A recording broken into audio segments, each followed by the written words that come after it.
Ayan ma'am. Kapag start, Make sure lang po na naka-neutral.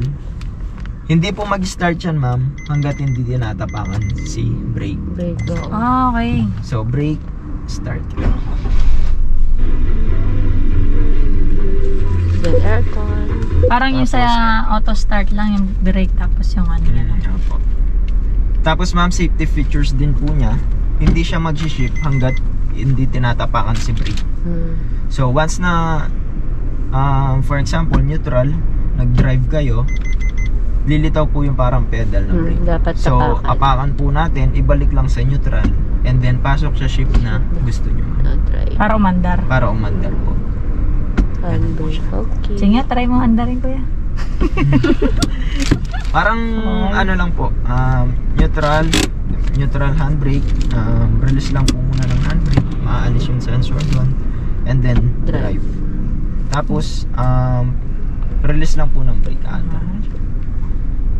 Reverse. Tapos reverse po, meron po siyang parking sensor, ganun lang din. Wala siyang ano, yung sa likod. Yung okay. Camera wala po. Wala po siya. Ayun ma'am, tapos controller po ng aircon natin. 1, 2, 3, 4. Thermostat, pinakamalamig po dito sa Dito.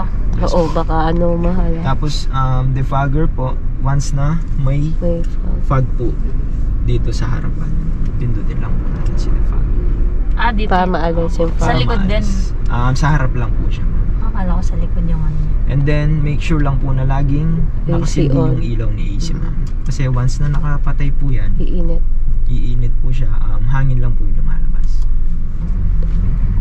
Tapos meron na din siyang Bluetooth. Paano siya i-connect sa Waze, kuya? Sa Waze po, basta maglagay lang po kayo ng connector ma'am, USB. Tapos lagay nyo lang po yung phone nyo mismo. Automatic lilitaw. Automatic na po dito lilitaw. Meron siya dito sa Sideways, Google, mga ano po sila, icon po sila dito ma'am. And then pwede na din po kayong sumagot ng call mismo. Tapos sa speaker po ng mismo sasakyan siya lalabas. Ganun po siya. Tapos, yung in-open yung gas niya, kuya, saan? dito po sa side. So bali pakita ko po sa inyo. Tsaka po yung safety features yung natin. harap din pag nag-open po yan. Sige po. Okay, let's go. Okay lang ba kayo dyan? Yeah.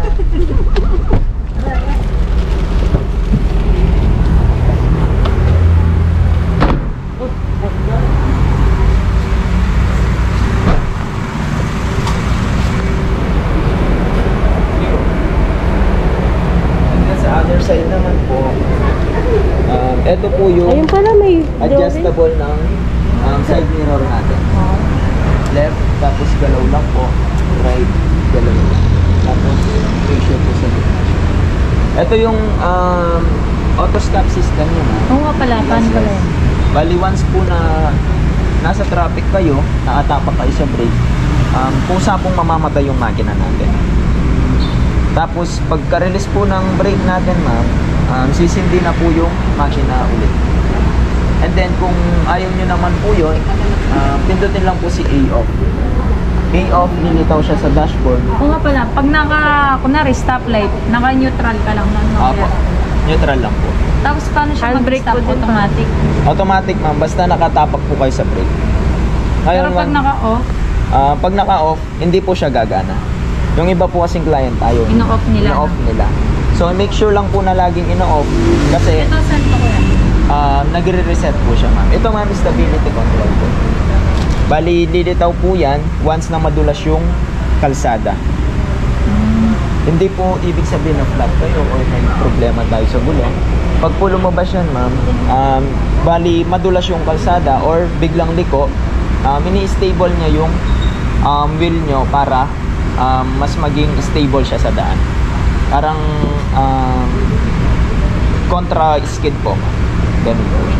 Pag nasa paakyat naman, ano yung plus ng ano? Opo, pwede naman siya sa manual. For example, nagbagyo. Mag-manual kayo kung tirik yung daan ma'am. Tapos kayo po mag-generate nung gear nyo. So, normally nasa 1 or 2 lang. Tapos lesser the lesser the yung ano ma'am, yung gear, lesser the gear kasi ma'am, more torque yung binibigay ng sasakyan. So, mag-generate kayo sa manual po. Lalo na pag materik po yun. Tapos, ito ma'am, yung ESS. Huwag po kayo mataranta pag namatay yung makina natin. Off na lang po lagi pag ano ma'am, kung ayaw nyo. And then, isa compartment po sa likod. Compartment. Tapos sa Sa gas. Tapos yung sa harap kuya. Sa harap po dito siya. Ito po. Ang ganyan. Tapos ma'am yung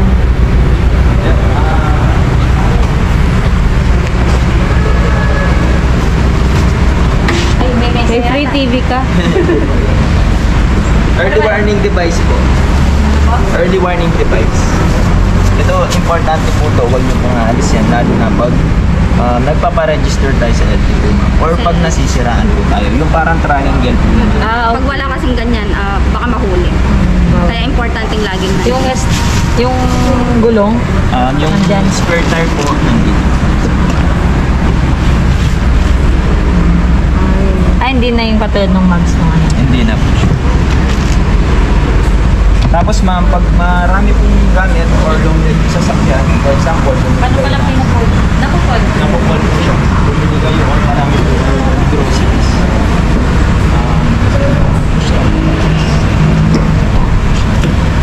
Pataas sa bahay. Tapos mapapol din po siya.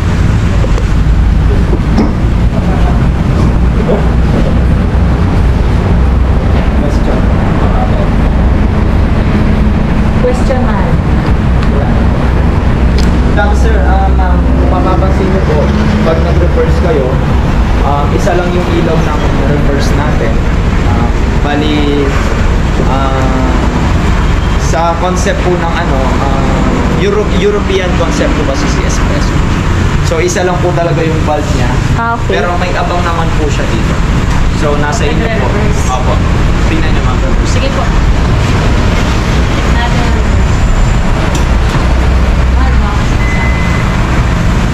Ayun lang siya. Isa lang ilaw. Reverse. Pero may abang siya ma'am.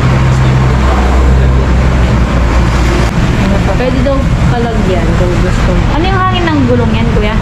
Check ko lang. 36. 32 po. 32 ma'am. 32 daw. Tapos yung gas natin po, unleaded. Basta once na nasa gasolinahan, unleaded lang. Kaya pag di ba namatay yung ano niya, yung sabi mo yung sa, Auto stop system. namamatay din yung aircon nun, automatic. Yes po. So bali, parang hangin lang yung aircon. Hindi naman masisira yun. Huwag mo na yung Kasi auto stop. special features talaga yun. Kailangan bang required ba yung auto stop o Nasa inyo po. Kasi si auto stop, parang work niya po is lalong patipirin siya. Ngayon, kung nasa inyo naman na okay lang naman kahit hindi nyo po paganahan. Tapos advice ko lang lagi ma'am neutral, lalo na sa traffic. Huwag mong ilalagay sa drive. Oo. Kasi parang ano yun naman, gumagana parang yun. park din kasi sinatran?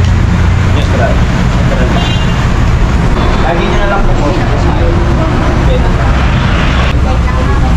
Pag may tanong ako, chat ko na lang si Ma'am Rochelle. Ayan. Tsaka si Ma'am Princess. Ma'am Princess. Next picture. Picture.